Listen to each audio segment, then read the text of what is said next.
भोला बाबू को नौकरी से वापस आए एक हफ्ता भी नहीं हुआ था कि एक घटना हो गई। वे कमरे में पड़े अखबार पढ़ रहे थे।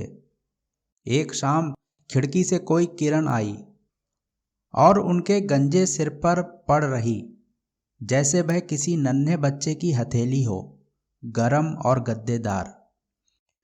भोला बाबू लेटे से बैठ गए।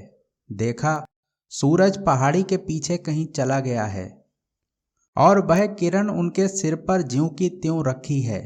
वे उठे। उन्होंने सामने की दीवार पर हाथ रखा। कुछ क्षण पहले ललाई यहां भी ठहरी थी। हथेली जरा गर्म लगी। हाथ वहां से हटाया और अपने गालों पर रखा। गाल का चाम गदोरी से कोई इंच भर अंदर पड़ता था। उन्हें दुख हुआ। वे तुरंत बाहर निकले। बाहर हरी घास लाल है, चार दीवारी लाल है। वे तेज कदमों से आगे बढ़े और चार दीवारी तक गए। यहां से सूरज दिख रहा था, पहाड़ियों के कुछ ऊपर, बादलों के कहीं आसपास, ताड़ और बबूलों के बीच में। उन्होंने स्वयं पर निगाह डाली। मार्किन का सफेद कुर्ता गुलाबी हो उठा था। वे मुस्कुराए। देखो, दुनिया में क्या क्या चीजें हैं, कितनी अच्छी अच्छी चीजें। फिर उन्होंने चार दीवारी के बाहर आंखें घुमाईं, इधर उधर, दूर दिखने वाली हरिजन बस्तियों पर। देखा, झोपड़ियां लंबी हो गई हैं। सुकालू की मड़ई लंबी होकर मंदिर छू रही है। मंदिर के पास एक गाय खड़ी है और पूंछ झटकार रही है। उन्होंने गाय को गौर से देखा। वह लाल है या सफेद ही है, वे तय नहीं कर पाए। वाह, क्या मजाक है। वे मुस्कुरा उठे। सहसा भोला बाबू का ध्यान सूरज पर गया। सूरज का गोला छोटा बड़ा हो रहा था, कांप रहा था। बिट्टी की माँ, वे चिल्लाए। कोई जवाब ना आया। बिट्टी की माँ, वे फिर चिल्लाए। क्या हुआ? आंचल से हाथ पोंछती बिट्टी की माँ निकली। अरे इधर आओ। बिट्टी की माँ दौड़ी, जाकर भोला के बगल में खड़ी हो गई। उधर क्या देखो? वे सड़क पर देखने लगी। सड़क नहीं, उधर दूर ताड़ों के पीछे। वे उचकी और देखने लगी।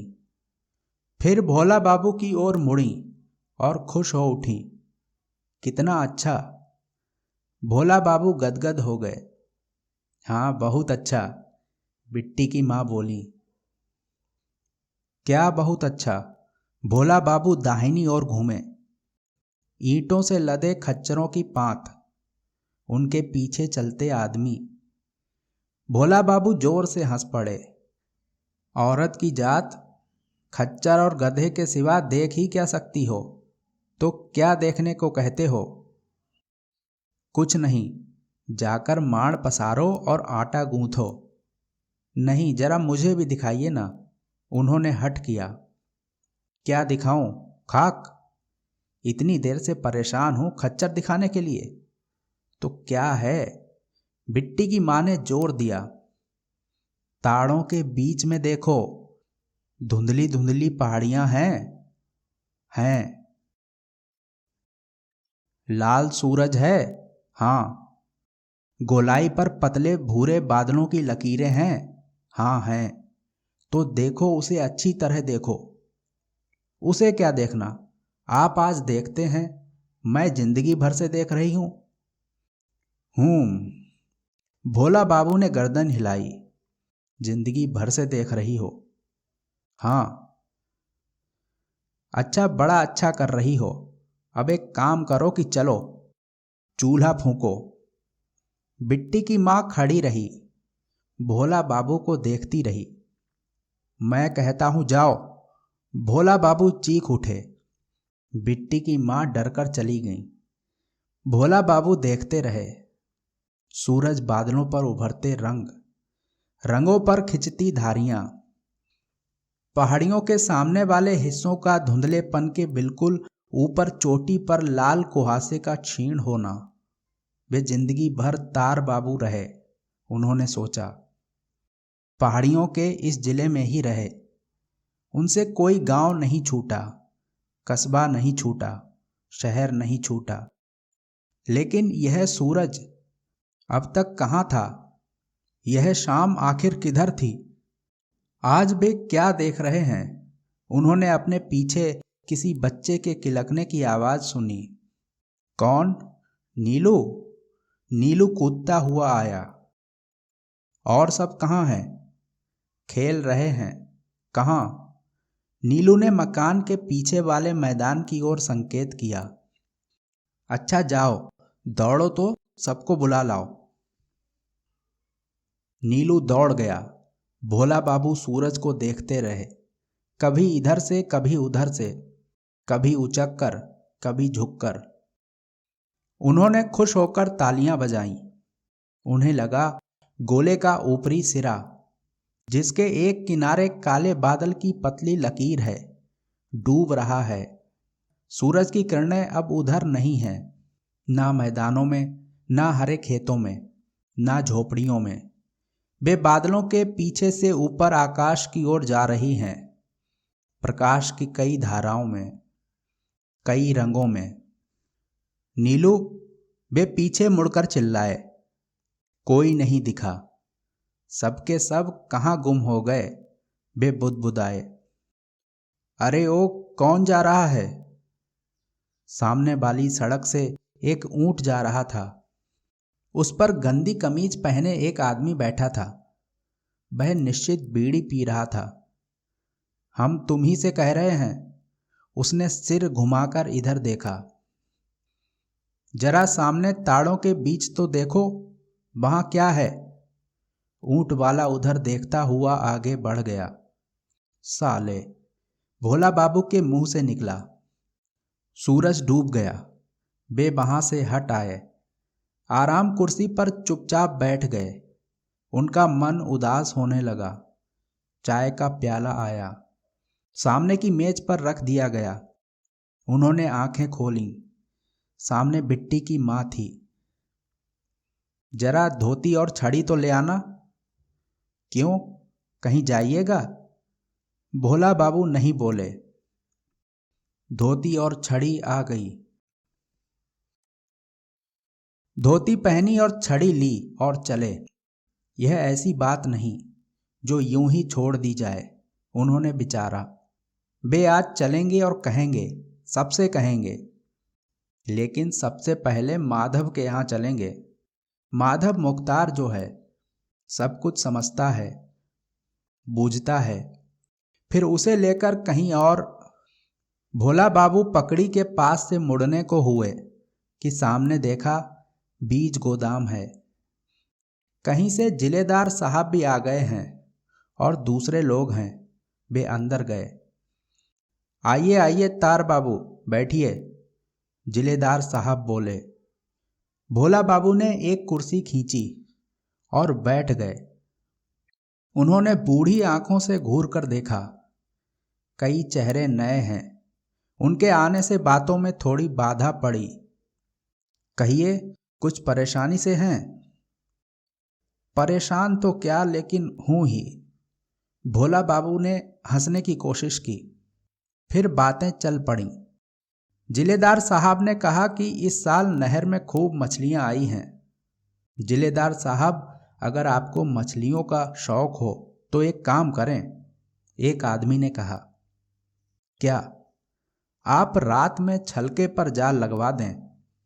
हाँ साहब, मछलियां रात में चढ़ती हैं, दूसरे ने समर्थन किया। भोला बाबू के लिए यह अच्छा मौका था। वे थोड़ा आगे उझक आए।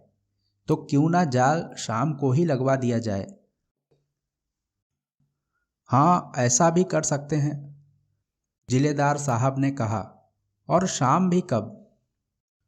भोला बाबू आगे बोले। जब सूरज डूब रहा हो।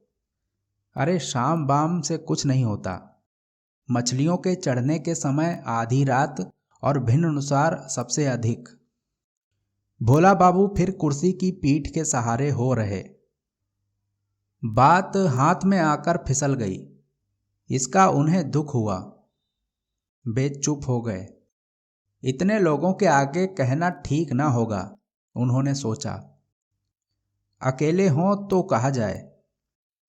वे धैर्य से प्रतीक्षा करने लगे, लेकिन वहां से किसी ने टालने का नाम नहीं लिया। जिलेदार साहब, भोला बाबू ने झल्लाकर कहा। जिलेदार साहब ने सिर घुमाया। आपसे एक जरूरी बात करनी है। मुझसे? जिलेदार साहब गंभीर हो गए। अच्छा। भोला बाबू उठ खड़े हुए। भोला बाबू उन्हें माल गोदाम ले गए, एकांत में। जिलेदार साहब, भोला बाबू बोले, अब आपसे क्या छिपाना, और आप तो खुद ही समझदार हैं। अरे तार बाबू, कैसी बात कर रहे हैं? भोला बाबू क्षण भर के लिए रुक गए, फिर कहा, आप तो रोज शाम को टहलते हैं। हाँ। रात गए लौटते हैं। हाँ। आज आपने सूरज देखा होगा। हाँ, देखा था। भोला बाबू थोड़ी देर तक जिलेदार साहब को ललचाई आंखों से ताकते रहे। उन्हें खामोश पाकर बोले, आज का सूरज ऐसा लाल, ऐसा खूबसूरत कि आपसे क्या कहूं। सारी धरती लाल हो गई थी। जिलेदार साहब, आपने देखा था ना? यह कोई नई बात नहीं, ऐसा रोज हो रहा है। भोला बाबू विस्मित हुए। खैर, जिलेदार साहब ने लापरवाही से कहा, बात क्या है, वह कहिए। भोला बाबू चुप हो रहे। उनके उत्साह को कुछ धक्का लगा। उन्होंने सिर झुका लिया और चल पड़े। आखिर बात क्या है? जिलेदार साहब ने पूछा। अब आपको क्या बताएं साहब, उन्होंने धीरे से कहा। वे सीधे बाजार में निकले। बाजार का वह हिस्सा खुला पड़ा है। सड़क पर रोशनी है, परिचित अपरिचित। लेकिन भोला बाबू अपनी राह चले जा रहे हैं। उन्होंने सूरज के बारे में किसी से नहीं कहा, जबकि बहुतों से कहना था। वे दुखी थे। दुखी इस बात के लिए कि जिलादार के यहाँ बरबस चले गए। जिलेदार को लोग बहुत योग्य और बुद्धिमान कहते थे। वे भी मानने लगे थे। लेकिन आज उसकी पोल खुल गई। अगर उन्होंने सूरज ना देखा होता तो एक बात थी, किंतु उन्होंने देखा और मजे में देखा है। फिर भी भोला बाबू इस पर नए सिरे से सोचने के लिए बाध्य थे, और सोचा भी। यह ऐसी बात नहीं जिसे सब समझ लें। इस विचार से उन्हें और पीड़ा होने लगी। लेकिन पढ़ाई से क्या होता है? वास्तव में देखा जाए तो पढ़ाई और समझ दो चीजें हैं, और खास तौर से ऐसी बातों के लिए उम्र और तजुर्बा चाहिए। भोला बाबू माधव वाली गली में मुड़ने को हुए। देखा, हाथ में बाल्टी लिए दूसरी गली से माधव निकल रहे हैं। वहां कुछ अंधेरा था। माधव, उन्होंने पुकारा। बाबू, मैं हूं सोहन। अच्छा, तुम हो? खैर, कोई बात नहीं। उन्होंने सोहन को बुलाया। मुख्तार साहब तो दोपहर से ही बाहर हैं, सोहन ने बताया। कहाँ गए हैं? किसी गांव में, कोई मौका देखने। अच्छा, दोपहर से ही गायब हैं? हाँ। तब फिर उन्होंने सूरज कहाँ से देखा होगा? भोला बाबू ने विचारा। फिर उन्होंने सोहन की उम्र और अनुभव को गौर से देखा। तुम शाम को क्या करते हो? उन्होंने पूछा।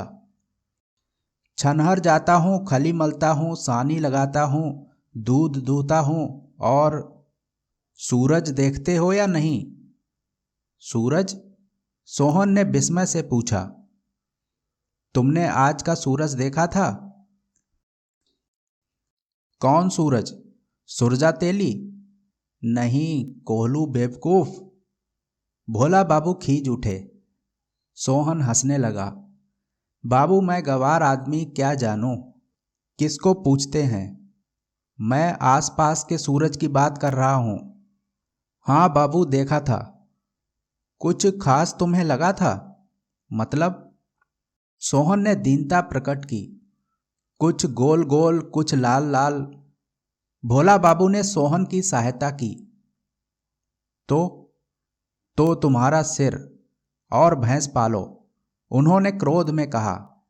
बे लौट पड़े। इस बार की रही सही आशा भी खत्म हो गई। आखिर लोग क्या होते जा रहे हैं? बे झल्ला उठे। घर आकर उन्होंने फाटक खोला, अंदर गए, छड़ी रखी और बिस्तर पर गिर पड़े। हाय, दुनिया कितनी बदल गई है। उन्होंने बार बार सोचा, कल शाम होगी, वे सभी लोगों को बुलाएंगे और समझाएंगे कि देखो, दुनिया में चूल्हा, योजना, कचहरी, ऊंट और दूध सब कुछ नहीं है। सूरज भी है, पहाड़ियों के ऊपर होता है, ताड़ों के बीच में आता है, फिर कांपता है और फिर एक क्षण भी आता है जब वह पहाड़ियों के पीछे जाता है और डूबने के पहले एक मुलायम किरण तुम्हारे गंजे सिर पर छोड़ जाता है। अचानक उन्हें याद आया। वे अपना हाथ सिर पर ले गए, टटोला। वह हिस्सा बिल्कुल ठंडा था। उन्हें दुख होने लगा। लेकिन कितने लोग हैं जो कल भी इसे समझ सकेंगे? वे बेचैन होने लगे। भोला बाबू को किसी के अंदर आने की आहट लगी। देखा, मेज पर भोजन की थाली है और चारपाई पर एक किनारे बिट्टी की माँ बैठी है। शाम को कहाँ चले गए थे? कहीं नहीं, भोला बाबू ने अनमना सा जवाब दिया। तबीयत तो ठीक है? भोला बाबू ने कोई उत्तर नहीं दिया। बिट्टी की माँ ने चादर के अंदर हाथ डाला और पाँव को छूकर देखा। ठीक तो है। वे थोड़ी देर चुप रहीं। अब तक बिट्टी, नीलू और दूसरे बच्चे भी आ गए थे। अच्छा उठिए, खा लीजिए। आज मैं नहीं खाऊंगा। क्यों? बिट्टी की माँ चौंकी। भोला बाबू काफी समय तक निरुत्तर पड़े रहे, उदास और खिन्न। फिर संयत स्वर में बोले, देखो, कहने को यह बीबी है, यह बेटा है, यह बेटी है, यह मकान है, यह जायदाद है, ये दोस्त हैं, ये नातेदार हैं, लेकिन सच पूछो तो कोई किसी का नहीं। आप ऐसा क्यों कह रहे हैं? बिट्टी की माँ की आंखों में आंसू आ गए। जब मेरा कोई दुख नहीं समझ सकता तो कैसी बीवी और कैसा बेटा? बिट्टी की माँ सिसकने लगी। मेरा कोई नहीं है। भोला बाबू का स्वर भी भर्रा आया। नहीं नहीं, यह आप क्या कह रहे हैं? आपको क्या हो गया है? बिट्टी की माँ रोने लगी। उन्हें देखकर बच्चे भी सिसकने लगे। लेकिन इसमें रोने की क्या जरूरत है? तुम सब जाओ, खाओ पियो, बस मैं नहीं खाऊंगा। भोला बाबू ने भीगी आवाज में कहा और दूसरी करवट लेट रहे। बिट्टी की माँ ने बच्चों का मुंह देखा और जोर से रो पड़ी। बच्चे भी चिल्ला पड़े। भोला बाबू भी तकिए में सिसकने लगे। फिर वे कोहनी के सहारे उठ बैठे। बिट्टी की माँ, आखिर क्यों? यह सब क्यों? उन्होंने बिट्टी की माँ को झकझोरा। बिट्टी की माँ और जोर से रोने लगीं। भोला बाबू देखते रहे और सहसा फूट कर रोने लगे। रोने वालों में सबसे ऊंचा और दुखी स्वर भोला बाबू का था।